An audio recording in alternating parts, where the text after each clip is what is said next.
Hello and welcome to a Celtic World, a YouTube channel and podcast that unites Celtic fans all over this great big planet.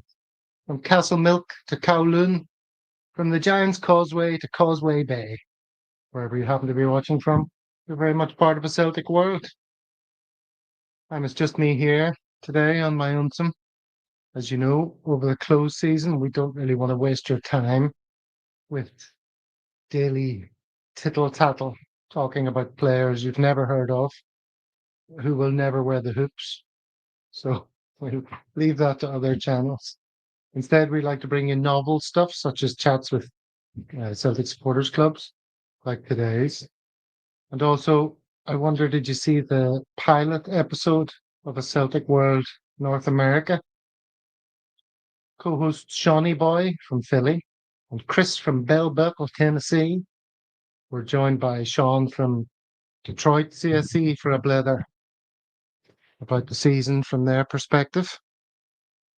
Could you hear me there? Hope you could hear me. My microphone was nowhere near my face. Now it is. Yeah, so the plan is for these guys in the States to do a weekly show next season featuring various contributors from across the States and Canada, which last time I checked, still a sovereign nation. Now, who's in the comments? Tam Mac. You're never wasting our time, Gav, says he. Thank you very much. 420's in the house. Tommy.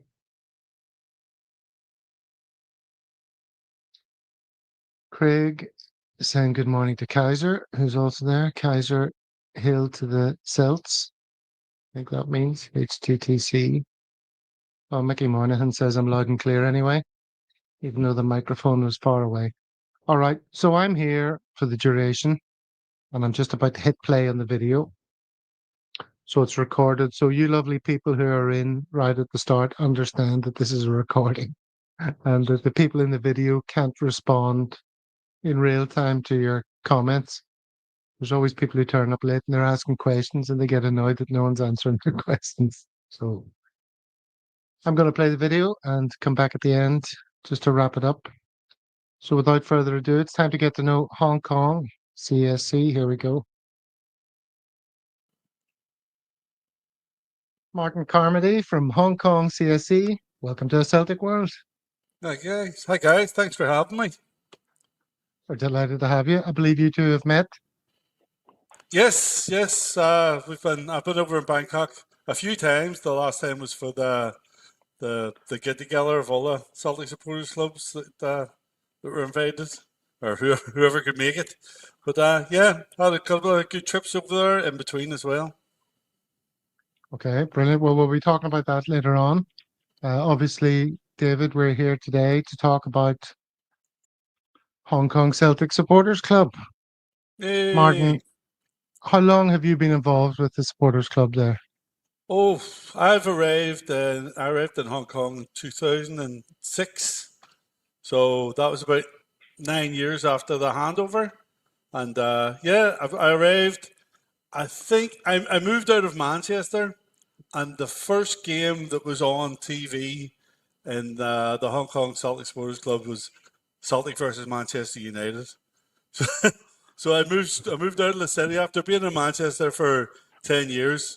Celtic came down for one friendly, but yeah, basically the month that I moved out, Celtic drew Man United in the Champions League. So I was a bit miffed when it turned up in Hong Kong and had to get up in the middle of the night to go and watch Celtic. But I met a lot of good guys here. At the time they were in Carnegie's and then maybe sometimes in O'Shea's. But yeah, it's been a wild ride in Hong Kong. Lots of ups and downs from those days. We started off in Carnegie's, and the thread from Carnegie's still runs today. That was the manager there was a big guy from he was Nepalese, big guy with a ponytail, and so wherever he's managed, we sort of followed this Nepalese guy around, and now one of his relatives is running, or a friend of his, another Nepalese guy, is running the bar that we're in at the moment out in Kennedy Town. So we always had like a Nepalese connection the whole time we've been here. It's a Yeah. pretty unusual one, the Nepalese connection. But Where, the bars here are pretty much there's Nepalese not too far from most of the bars. so before we go any further, you better tell us where you're from, Martin. You're from pretty close to me. Yeah, I'm Back from home. North Belfast, the Bone, and if you're not from my part of Belfast, you'll probably know Ardoyne better than the Bone. But we have to differentiate ourselves from Ardoyne. Okay, that'll be interesting for Paddy Lavery, a regular watcher of the show, who's an Ardoyne man through and through. And so Oh you're yeah, up there near where Cliftonville Football Club is. yeah, That's yeah. very close to you. There's the Old Park Road, and then the next main road is the Cliftonville Road down from us, and then I think Cave Hill and Antrim Road on that there. So it's Mhm. all the main roads are out of the north of the city. They're all pretty close together where we are. You walk about them Mhm. in no time. But yeah, I've followed Cliftonville for years as well. I was a season ticket holder in the 90s. Yeah, so wasn't much to sing about. Just going Oh, around getting tramped on. they've done amazingly well, though, haven't they? In like recent sort of decade or whatever. Yeah, yeah. I think they waited until I got out of the city, and then they Mhm. really got a move on. I think they won the league when I was in Manchester, and then recently, yeah, they've been playing in Europe quite a lot as well. So, Mhm. yeah, they've been doing well. Well, I don't know if David can tell us too much about Belfast, but David, a man of your urbanity and well-traveledness, probably knows Hong Kong reasonably well. Yeah, I've only been there once.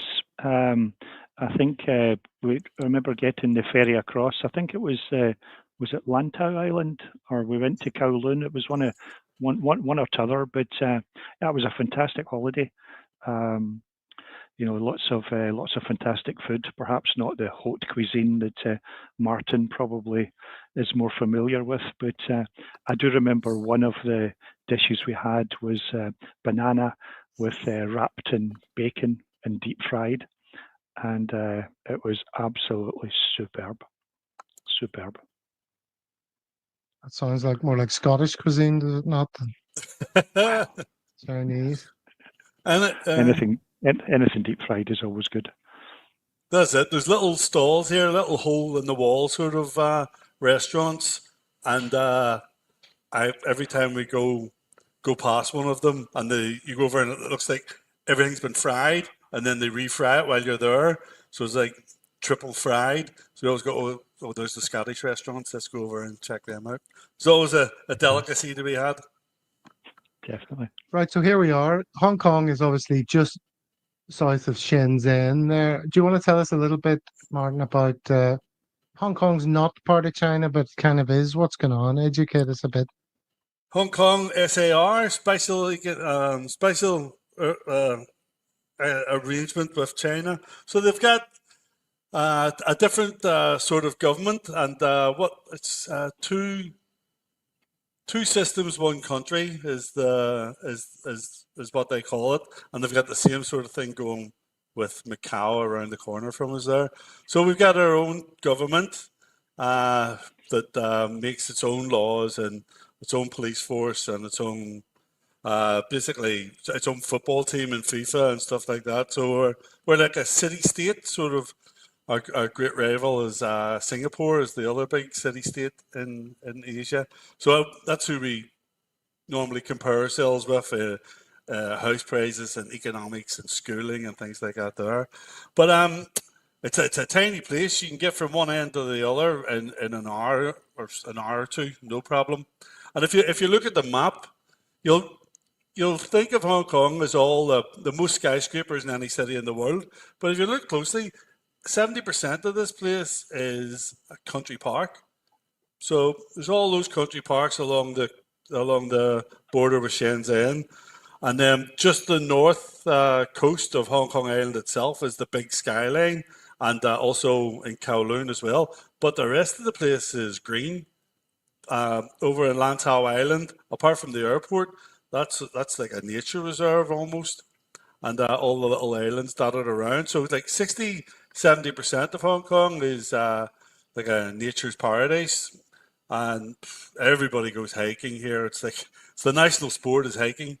And then further on up, we got Shenzhen, and that's a special economic zone of China. So that had a little bubble around it where they made it like a free market city, and that was just thought of maybe 20 or 30 years ago, and now it's one of the biggest cities in the world. It's like Silicon Valley for China. It's got the most millionaires in any one city in the world. So that was just waste ground 30 or 40 years ago, but China just drew a line and went, you can be capitalist in this sort of area, and the place just blew up. Now it's got like the third biggest buildings in the world and stuff are up there. But when you go up, like it blows you away because you're used to Hong Kong being big skyscrapers, but you go up to Shenzhen now, and it's almost overtaken Hong Kong in the tech, on the buildings, and and the rest of China have followed the Shenzhen model. They've got these special economic zones all over the country, all churning out money, and now Hong Kong used to be like the bright and shining city around the coast of China, but now they're all catching up. The money in China is through the roof, really. Very interesting. Well, let's get back to Hong Kong Island here and zoom in this part of town.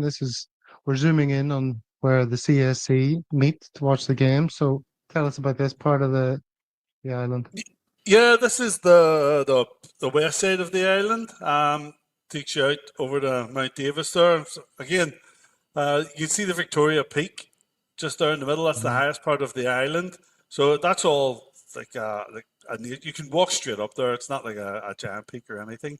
But if you follow the MTR, we're in Kennedy Town, and when I arrived here, the MTR didn't reach out this far. But now it's here. All the property prices have gone up, and it used to be a bit of a sleepy end of Hong Kong, where the buses and old people would come and live here and have homes out here, and the buses would go there for repairs.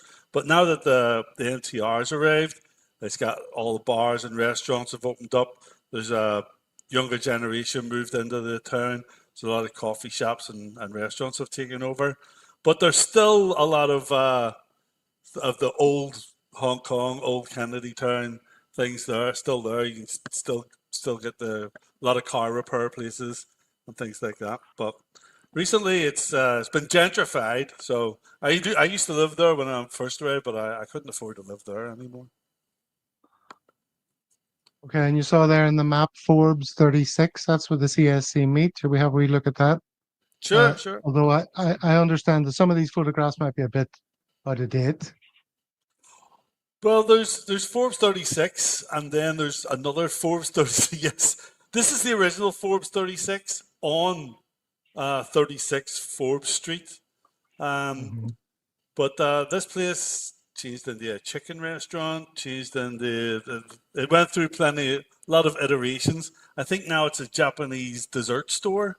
The last time I walked past it, but this is Forbes 36 now. Forbes 36 has moved to Forbes 56, but they didn't change the sign, so they've got the same sign, but it's on the wrong building. But it's like it's the opposite end of the same street. So you come in. It's a very popular part of Hong Kong for tourists to visit. It's got these trees that grow out of the wall, so you get a lot of Instagrammers. Yeah, a lot of Instagrammers come up. Get this place. If you went there today, you wouldn't even see these trees. There's just so many people coming down taking photos of them at the moment. Everybody's on social media these days. They've barricaded it off a little bit because they were annoying the trees too much. But yeah, they've got that, and then it's just right on the coast as well. There's Kennedy Pariah, and you get some beautiful views of Victoria, the inlet, and the Kowloon, and the three bridges that they've got over in Kowloon side. So it's a popular area for tourists, but it's very rustic as well, very old school. Very old school. Well, one thing I like to do, David, is use Google Maps, and zoom in on the place and then drop the wee man in to see what it actually looks like away from all the slick marketing material. And do you want to see what Forbes 36 looks like on Google Street View? I don't know if it was a bad time of day or something, but this is the photo I came up with. Yay! Yes, this is the old school part of it there. Definitely. A lot of recycling goes on around this during the day. At night, well, you know, I've been pretty wasted a lot of the times. It might look like that all the time. But yeah, the van comes and goes, but and it sort of keeps it a bit private as well, that big van in the way, when we're in there singing the revs. So it sort of keeps us, we feel a bit of like a safety blanket around us. But yeah, it's not it's an industrial part of town, and that part's recycling. But right next door to that, there's like a very upper class sort of coffee shop where it's like 15 quid for a coffee. So it's like, it's very up and down Hong Kong. You could be right beside a load of recycling, and then suddenly you're getting charged over the odds for a coffee. To look at that. I think that's a very Asian thing, isn't it, David? I mean, you know, it's probably the same in Bangkok. You can have a swish place beside a complete dump, or like a millionaire's house beside, you know, some absolute rubbish place. Yeah, for sure. Yeah, we got lots of the posh coffee shops if you want them. I mean, even like the chocolate shops, and which I don't quite understand, where you know why you would go to a chocolate shop or a place for hot chocolate when you've got O'Shea's, you know, 50 yards along the road. How much is it for a pint in your average pub in Hong Kong, Martin? Oh, I would say 80 plus 10% for Guinness, and then 70 for your Asahi and your Stella and stuff like that. And then if you're out early in happy hour, you can get $35 What a does that pint. translate to in like money that people understand? Pounds, Normally, I would just euros? take 10 off. Yeah, so 35 in my head. I'm probably off with this, well, but it's around euro 50, and Well, That's that's not cheap. bad. and then €7 for a pint, and then €8 or €9 Oh, for a Guinness. right. That's more normal. All right. Well, as you say, the location may have changed of the Forbes 36. Hopefully, I can find some pictures of the modern day one and put those up during the Yeah. conversation, maybe while I'm saying these words. But tell us about how the people have changed over time. I'll put up a photograph now in a second, and you can tell me who's around, who's not around, how COVID affected you guys, because I'm hearing that from a lot of CSCs. It was like the pre-COVID days and the post-COVID days, and Oh yeah. I wonder where you're at the moment. So tell us about these people. You recognize some of these faces? Oh, I can tell you that almost every single one of them are gone. Yeah, yeah, Dear. yeah. Every one of them. Yeah, yeah. There's they lived on the Gold Coast there. The what were they called? The McGarveys are the closest ones to us. They they lived in Hong Kong but worked in Shenzhen. There's a lot of people do that. Uh, then behind them, there's Mark. He's in Spain at the moment. The couple way at the back are in Dublin, and then yeah, a few have retired there as well. Yeah, yeah. I would say I'm not even in that photo, so so nobody in that photo is still in Hong Kong. Yeah, but you can tell even in the schools the drop off in the international community has been pretty stark after after COVID, and then after the protests, and then the UK government offered Hong Kong citizens an easier access to citizenship. I think during the protests, so a lot of people took advantage of that at the time. So there was a bit of a outflux of people since COVID and since the protests and since people could travel around again. Yeah, this is Central. The tall one there is the ICC, and then the Bank of China. You'll see this getting destroyed a lot in monster movies and like Pacific Rim and Transformer movies. They always like to destroy some of these buildings. Some of them say they're not allowed to destroy the Bank of China in particular, the black angular one there. That's right in the middle of Central. But this is the famous. Well, I guess we've got the most skyscrapers in one city. I think we hold the record for that. But people live in these. You know what I mean? I went and had a look at one of these buildings. I went up to the 70th floor. I wouldn't even go out onto the balcony. But I'm not. I couldn't cope with it. Well, not standing on a frail balcony. This is Whampoa. What's that one? This is they built a shopping mall. They love shopping malls here. That's a boat-shaped shopping mall. It's never been. It couldn't go in to see. It's just made of concrete. But they all like to try something new to get people in their doors. But that just sells fridge magnets and trinkets and clothes and cheap things. Yeah. David, do you want to tell us about living on the 70-something floor? Well, so yeah, my condo just now, I'm doing this podcast from the 32nd floor. So I hope your condos are earthquake friendly, because I wouldn't like to be going down 70 flights of stairs with if the lift isn't working. But I don't know, is it earthquake? How do you get problems there? Or I know you've got the typhoons, but yeah, we got the typhoon. We got the warning system here. We've got typhoon 1, 3, 8, and 10, and then if it's like a 3, the small kids stay at home. 8 and 10, the whole city shuts down, and everybody has to stay at home. So everybody goes home and they play the local guys play a game called Mahjong. So as soon as the town closes, there's 4 of them in there, and they'll play that 24 hours until it goes down, and then I think it's a little bit of gambling goes on as well with it. So yeah, but movie day for me. We'll just stick on a load of movies and eat noodles all day. Yeah, they do like a bit of gambling in Hong Kong, as you said. On my bucket list would certainly be Happy Valley. I do love the horse racing. I don't know if that kind of floats your boat at all. That's where my last birthday party was. It's basically £1 to enter, and there's a big beer garden, and there's like 10 races on a Wednesday night. Wednesday night is Happy Valley, and Sunday afternoon is Sha Tin. But if you go up to Sha Tin, it's like a concrete stadium. There's no atmosphere. It's just pure gamblers, and that's where the big gambling goes on up at Sha Tin. There doesn't seem to be any entertainment. You can get some nice restaurants, and you can have a nice meal and whatnot, and watch the horses, but there's no cheering and no drunken guys all getting into a bit of a party mood. But yeah, most of the time.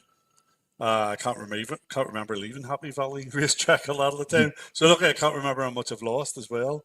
But it's a great night out, and it's right in the middle of the city as well. Happy Valley, so you're surrounded by all of the skyscrapers. So any tourists come, it's a good spot. That's so cheap. It's like basically free to go in, and they've got so many. The one that they're trying to get the money off you, and they'll teach you how to gamble. And then there's a live band. And then if you pay a little bit extra and you want to dress up, you can go up into the higher tiers. Get like if it's a special occasion, you get a box and 20 people come along. You get your own chef and free flow and stuff like that. So it's been a while since I've done that, but it's a great night out, and you can go both ways. You can go cheap and cheerful, or you can go high end as well. But it's great to be out there and having a flutter as well. Well, I can imagine the guys in the comments are having fun with the place name Sha Tin. Yeah. Because that's how it's written even, isn't it? Yeah. And I know a lot of teachers up in Sha Tin International School. They've been pushing for a name change for quite some time. But it's a big old city called Sha. City inside a city, but Sha Tin's a big. You forget. There's also used to be the main stadium in Hong Kong was over in Kowloon. It's called Mong Kok, which is a lot of people. It's where are you going? Moncock? Yeah, Moncock Stadium. Yeah. Don't talk about it. There's a part of town here called Lickas. Which is charming. You have to pronounce it very carefully.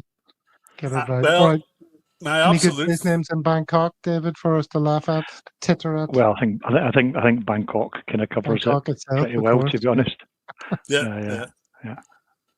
I think my absolute favorite in Hong Kong is I think there's a women's prison called Tung Fuck over in one of the islands. Yeah. A Over in, women's prison. That's hilarious. or maybe just a correctional institution, but it's Tung Fuck. Yeah. There's a lot of guys, a lot of people. Fuck's a very popular name as well. My security guard in my building a few years ago was called Fuck King Fun, and so yeah, they get a lot of. Did he live up to it? No, miserable as sin.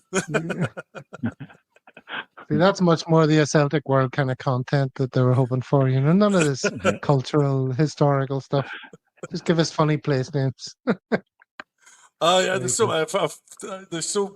just so much part of the lexicon here that I could barely remember which ones. I said chat in. We're even thinking about that being funny as well. All right, then let's have a look at a few things that I pulled from your social media here. This is obviously Celtic versus Sevco. Yeah.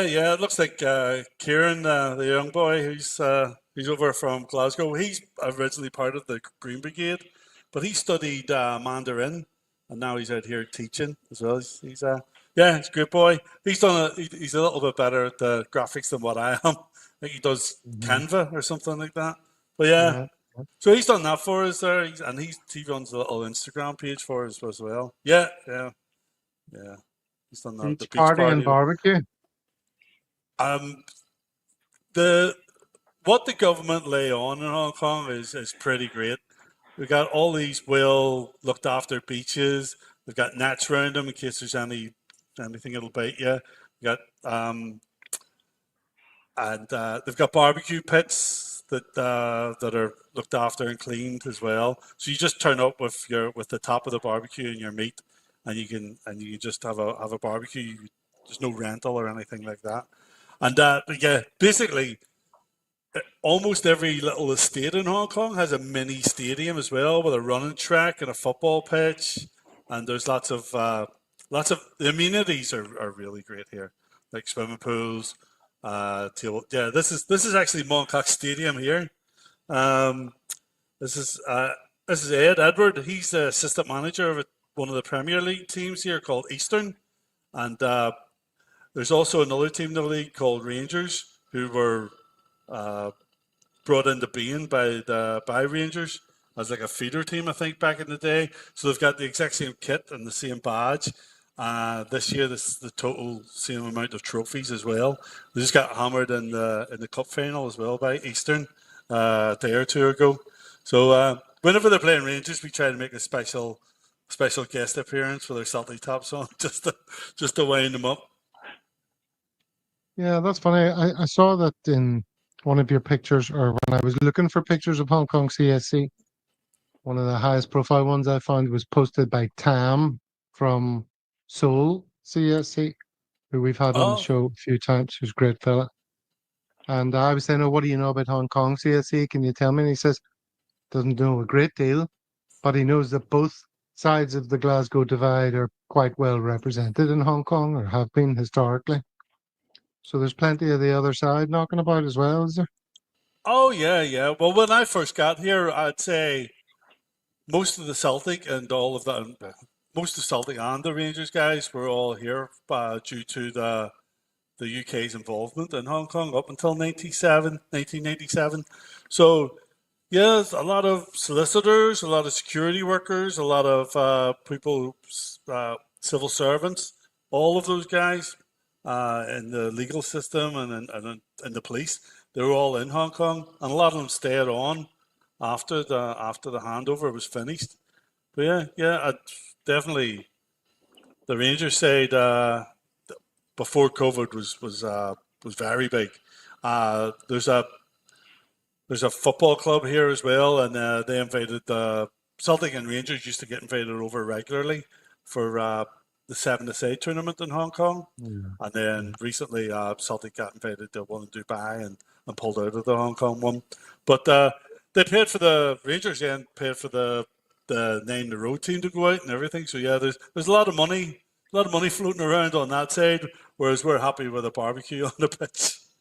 Or barbecue at the beach and the odd junk trip. But yeah, nowadays, yeah, it's pretty much all those old boys are drifted off as well from the Rangers one. So, and I haven't seen much of them in the last 14 years, to be honest. Keeping a low profile, are they? Yeah. They'll probably stick their head up once if they get close to a cup final again. But yeah, we used to be watching the games pretty close to each other in a place called Wan Chai, which is like the adult end of Hong Kong, where there's lots of bars and lots of Premiership football. But I was going to say I think I've heard of that, but then you said it was an adult end, so yeah, there's a lot of you're gambling with a different sort of thing in that end of town. But yeah, it's like the Strip. It's Lockhart Road, and there's just bar upon bar. But if you're on that road and your bar's on ground level, and we're watching Celtic and we're singing away, like just encourages people to shout something in because it's all open. There's no doors. It's just all open bars, and so we're happier up in Kennedy Town away from the crazies. You know what I mean? It just takes somebody to be on holiday and shout something stupid into the bar, which has happened, and that sort of inflames it. So being up in Kennedy Town, we're away from all the Premier League action and a lot of the holiday makers who might be willing to feeling brave after a few Stellas. So Kennedy Town's a nice spot for us out there. No hassle really up there. Speaking of the Premier League, Man U have just been in town, haven't they? Did you go to that? Did anyone you know go to that? Well, the big joke here in Hong Kong is we've just finished building the biggest stadium here in Hong Kong, like 60,000 seater retractable roof Kai Tak Stadium, and Liverpool are playing AC Milan there, and Arsenal are playing Spurs, and then they've got Man United over, and they're playing in the old stadium on the other side of in the middle of Causeway Bay area. That's like the 40,000. That's yesteryear's stadium, and everyone. Well, that's just like United now. They are yesteryear's team, so they've played in the old stadium that has no facilities, and yeah, it was very low key that game. I didn't go to it myself. I couldn't tell you who did, but none of the Celtic guys got interested. I think it was more Celtic guys at the Eastern Rangers game than there was at the Man United game. Just to rub their noses in it. But no, everybody's excited about the new stadium. So Man United coming over and playing in the old stadium, everybody thought this is a bit of a throwback. What's this? And they were overcharging as well. I think someone said the most expensive ticket was £240 to watch Man United play like the league select team. There was nobody. I think the week before they played in Malaysia and got beat as well. Yeah. So they won 3-1. I know that score. I know because I knew they were in town and then forgot about it and then got a taxi and then got stuck in a taxi for 40 minutes because I forgot they were playing. That's how notable they are. But normally I would go and try and see some of these games, but I couldn't pay that sort of money to watch half a Man United team play a league select. And then the other big games that they're having during the school holiday, so I'll miss the two big games in Kai Tak. Did they have like an open bus tour? They did in Malaysia. Yeah. But nobody like somebody just filmed them just driving by. It looked like they were tourists or something. Nobody was there. I thought maybe they'd all piled on a tourist bus or something, because it didn't seem to be attracting that much attention. Yeah. Their fall from grace has been sharp, and yeah. Like I remember Fabulous. they came 13 years ago when they were winning the league and stuff like that. And there was a big buzz about it, but this time it was barely a ripple. I don't even know. I know they didn't sell out the stadium. I don't even know what the attendance was. But Okay, let's switch it back to Celtic fans then in Hong Kong. Any of these faces ring a bell? This is the new crowd. Yeah, that's my living room. Oh yeah, okay. Yeah, that's my living room. Yeah, there's Kieran, there's Tom he was over visiting from Belfast. That's the whole crowd there nearly. We had the Christmas dinner at my house just before the school holidays broke up, so we all got in there. Everybody had to bring a bottle of whiskey each. So this picture was taken fairly early on in the occasion. Yeah, it was a good night.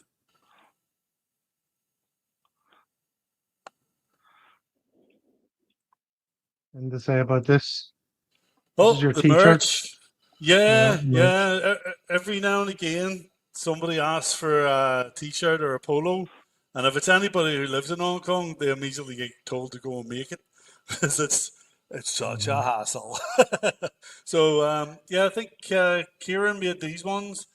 He wanted us all. We all wanted to have the same T-shirt to go to Bangkok with. So anybody that was going to Bangkok got first crack of ordering the T-shirts or the polo. So we all turned up in Bangkok in our smart attire, all dressed the same.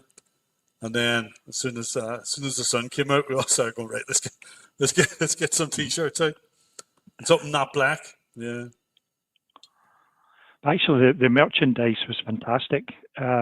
We swapped some of our stuff for yours, but the quality of those T-shirts and those golf, the hats, were really excellent. So thank you very much for that, Martin. Very much appreciated. No, it was great. Thanks for having us over there. You looked after as well. Had a great time. Yeah. And that's one of the bonuses is being so close to Shenzhen. You can get these things knocked up for a pretty good price, and I'll just bundle them down to you. So, yeah, before we went, nobody wants to pay for excess luggage, so we all had to split all the T-shirts between our hand luggage. That was the hardest part. I've got a couple of pictures here of you being in Bangkok, but this is 2024. Yes, right. So the first time we went, there was only a few of us because of COVID. And then since COVID and this one, we lost one of our friends, Cormac McLaughlin. So these were the T-shirts that we made. One for the two badges at the top was the Bangkok, and the other one's the Hong Kong supporters badges. And then that's Cormac's name and the clover in the middle. So we wore them just remember he'd been there the last tour, and he was missing from this one. He was a great Celtic supporter. He was in the Celtic Supporters Club in Rome, in the Rome GAA, and out here in Hong Kong. He never missed a match. And there was only four of us that left from Hong Kong for the original one during COVID, and that's the week. It was basically we were going there, and as we arrived on the day of the Rangers game, the Rangers, that was the first game that was cancelled because of COVID. So it was the day COVID hit properly for us. So and then we got back. We were the only people on the flight. There was only 5 of us on the flight, and I know a lot of people had a lot of trouble getting out of Thailand because some people stayed for a week longer, and some people's visas some of them were on working visas in New Zealand and Australia. It turned into a bit of a disaster for a lot of people. But then 2 or 3 years later, it kicked off again and went, right, well, that was the crew that came the second time round.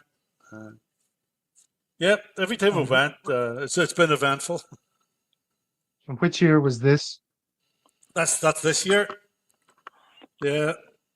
Yeah, a couple of the guys on the left, as we're looking at it, they're new guys in town.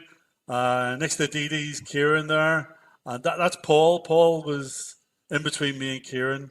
He was he was at the original one, and he flew in from New York for this, and then that's me on the right. So yeah, Paul made a big effort to come over. He brought some stuff from the New York Celtic supporters clubs as well for us, and that's the big flag. That flag's been going around now since the mid-90s, I would say. I don't know how we still got it, to be honest.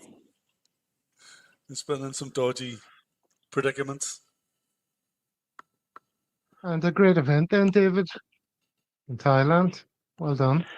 Yeah, it was. It really was. It was just spoiled slightly by the result on the on the Sunday, but no, it was really great to see Didier Agat was there, and we had live music, but what was great was it was really made special by all the people who made the effort to come from outside Thailand. So we met a lot of really great guys. And Martin's crowd from Hong Kong were among the best for sure. I think who you mentioned, Paul, because I think he used to be in our Bangkok CSC. Yeah, that's right. During he was on garden leave, and then to save on rent, he moved over to Bangkok to make the money last longer. So, and then maybe during COVID as well, he was out there for a little bit. Yeah. So yeah, he had a good time. He always encourages us the trip over to Bangkok and catch up with the boys there. But it was good this time. He flew in from New York, which was a big ask for him. We met a lot of the guys from Australia as well, because they give us a hotel to book and say this is the one we're recommending. It's just round the corner from the bar. So we were at the pool, ordering breakfast drinks with all the Australian guys and New Zealand guys as well. And some of them had met up we hadn't seen from the original COVID trip. So it's good hearing their stories and how they got home, and some of them ended up living in Barcelona for a few weeks and stuff like that. There's a lot of great stories. So how many places were represented, David, at your most recent get-together? How many CSCs? Oh, I couldn't tell, a dozen at least. We had people from all over the place. As Martin said, we had a few different ones from Australia. We met some brilliant lads from the Dundee CSC. Hopefully we can get them on the podcast at some point. But yeah, it was a good diverse crowd. Really good fun. I think I seen somebody with a Hawaiian Celtic supporters kit as well. It was bizarre. There was all sorts. Cracking crowd. Yeah. There was all sorts. Yeah. Well, I've got a little video here to play for you, Martin. A bit closer to home. Maybe you can tell us who some of these people are. Everybody go! Which way? We're on this way. Going faster. Screaming. God bless the club. And again.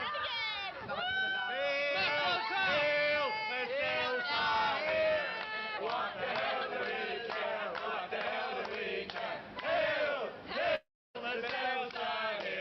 What the hell do we care now? For Hexagondol seems to play for, Hexagondol seems to see. And if you know your history, it's enough to make your hearts go. What the Rangers, we don't care what the animals sing. What the hell do we care? For we only know that there's going to be a show, and the Glasgow Celtic will be there. And the Glasgow Celtic will be there. Oh yeah, So there that you brings go. back some memories. That's a very creative use of the Lazy Susan, Martin. Yeah. That was a party favorite back in the day. Yeah, I remember that like it was yesterday. That was early on. I think that was probably 2010 maybe.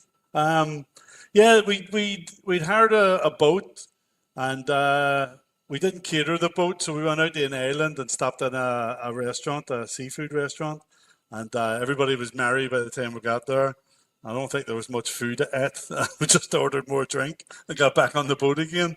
But the young girls there, they were all they were on exchange from Strathclyde University, and they came over to Hong Kong Baptist University, and they were all from Glasgow.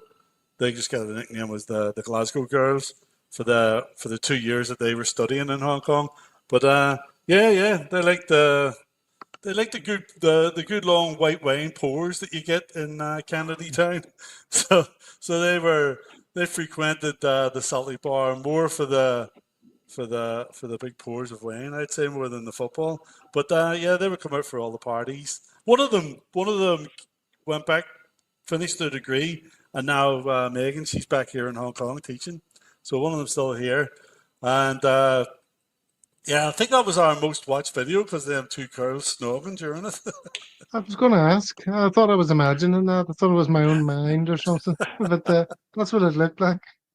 Yeah, they will be internet heroes before it was a thing. Yeah. So I think that was on. That might have been on Bebo, that video before Facebook. Very good. Yeah. Celtic fans are everywhere, even here in China. Billions of us are subscribing to a Celtic World. You should too. Excellent. Okay, so I imagine you lot all sitting then in Forbes 36, which is actually 56 Forbes Street, watching the games. And did you watch many games down there this season? Are you down for like all the games that are shown, or most of them? Yes. This year's been probably the most Sundays of Sunday late ones. It seems in my head anyway. There was a lot more to get down to. Yeah, so it's been hard. It gets hard to get out. But yeah, all the league matches on Saturday and Sunday they show there. The Champions League ones are like 4 o'clock in the morning here. So Forget it. yeah. Do you Everybody get up for those? Yeah, I can get up and I go to bed early and then get up and watch it and then go on to work from it. So this year, the matches weren't too bad, but after some of after getting beat 7-1 by PSG, you didn't fancy going to work after that. You wanted to just go back to bed. But but this year's been a couple of good ones. So I've enjoyed those, and we're all texting each other during the game, so you can tell who's awake and who's not. So, but the league games, it's been a good season. It's been a lot of great games. I think it died off the last after we wrapped it up like a long time ago. It was November? It's a weird season. It was a long, harder to get motivated on a Sunday night when you got Monday morning to get through to when you've already basically done the work. And do you give the players that sort of leeway as well? I mean, it must be hard for them to be motivated at the very highest level when it's all pretty much done and dusted. Yeah, but you know what I mean, they still getting paid for it. We have to. We're paying for them to be motivated, and so no, don't get them any leeway at all for that. Especially when we got beat by St Johnstone, I thought that was a big rip off of the fans because could have won that league a little bit at home a little bit sooner. But we did die off, and then the cup final was a big letdown. Yeah, it was very disappointing. But David won't tolerate people saying that it's been anything short of an amazing season, right, David? Exactly. It's like I still think it's what a time to be a Celtic fan. We've won 2 trophies. Took Bayern Munich pretty much, sort of to the limits. I think it was Dortmund rather than PSG, but that was maybe the only slight letdown. But no, I mean the Aberdeen game is one of those one-offs where if you're not at it, then you're going to struggle. But overall, for me, it was a great season, and being the second season of a Celtic World, I don't think there can be any complaints about the number of trophies that have been won in the last 2 years. So, long may it continue. Yeah, it was a great season, and if it teaches us anything, it's how difficult travel is, and how we should appreciate the travels that have went in the past there recently. It's still a massive undertaking to get the travel. I think that just one bad game ruins the whole travel getting. So yeah, I think that's what we should take away from it. We should how wonderful it was to win those travels and go for them again, but because they are very difficult to get a hold of. And what's your transfer priorities this summer, Martin? You're in Brendan's shoes. Ooh, probably these ones here kill me all the time because everybody's screaming for every position, but yeah, it's we've got Maeda. I think if it hadn't been Maeda came on and done so well in the striker's position, I think maybe yeah, maybe another striker. I think to push those two guys up front. That's where I would be looking.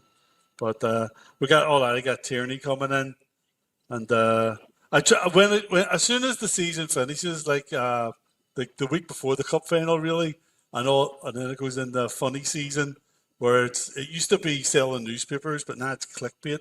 Just everybody's getting through into the mix, and then the fiasco that's happening on the other side of the city, that's an overdrive at the minute.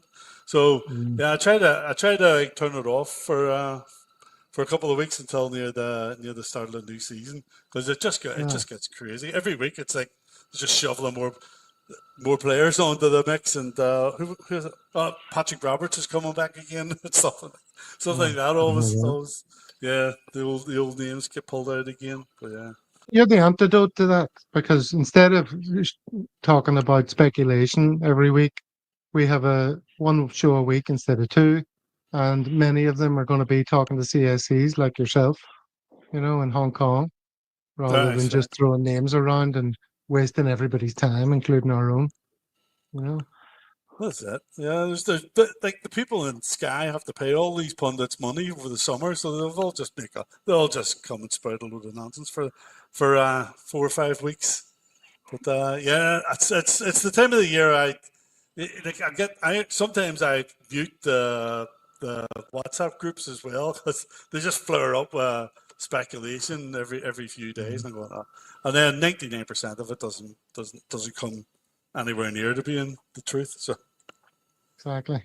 I mean, David, you'd almost say that the fact that we try and maintain levels of quality throughout the low season is a reason to subscribe to the channel, wouldn't you, David? Well, I think so, and certainly I think Martin's video is going to put our subscribers list through the roof. So if you'd like to see more young women kissing in Asia, please subscribe to the channel below. Yeah, well, I definitely don't try and Google that in your office computer. Definitely. Not suitable for work. NSFW. Is that an acronym? No, Yeah, an acronym you're familiar with? Yep. It's not actually an acronym, is it? An acronym has to spell another word. There's another word for that, initialism or something. David, you're a learned man. You'll know. Sadly not. So you have to, yep, afraid not. Can I tell you my dad joke? So that we have a guy on the chat group called Monty, and anytime I say anything, he just says David's talking shit. So do you know what Hong Kong stands for, Martin? It comes from... Well, I'll not answer that. No. So it comes from the Chinese, and it means nice smelling harbour. Yes, and, flagrant harbour. I've heard. Yeah. Flagrant harbour, and I was just thinking, like in terms of good old dad jokes, that if it had been a smelly harbour instead, it would have been Hong Kong. So. Yeah, thank you very much. I'll get the goat. I'm here all week, folks. I recommend the veal. Thank you. Yep. It's going back to the funny names again, because I have met a lady called Fanny Pong. So Hong Kong's got them all. Then not everything is as There's lots of flagrant as that. there's lots of fannies around in Asia. It's fair to say. You know, I know It's quite a few fannies who live here. if you've been to Bangkok, you're hoping they're fun. All right, we're degenerating badly here. We better bring this to an end before somebody else does. Martin, it's been delightful to have you on the show. It's great to learn a bit about Hong Kong and yourself. Yeah. Thanks It's very much. lovely city. And you know, Martin, if you're available in the future, you want to come back on when the season's underway and talk about the games and stuff. We're in the same time Yeah. zone. I don't know if Yeah, that'd be fun. like 5 or 6 in the evening is handy for you, but that's pretty much the time we go live. You may be back marking your homework by then. But yeah, well, well, nothing gets done in my house with the 2 kids, so I'll probably stay here and do it. All right, David, as always, thank you for being with us. No, thank you. Thank you, Gavin. Great to see you again, Martin, and I hope to get the chance to catch up again soon. Hail, hail. Yeah, no problem. Hail, hail. Yeah. Thanks for inviting me.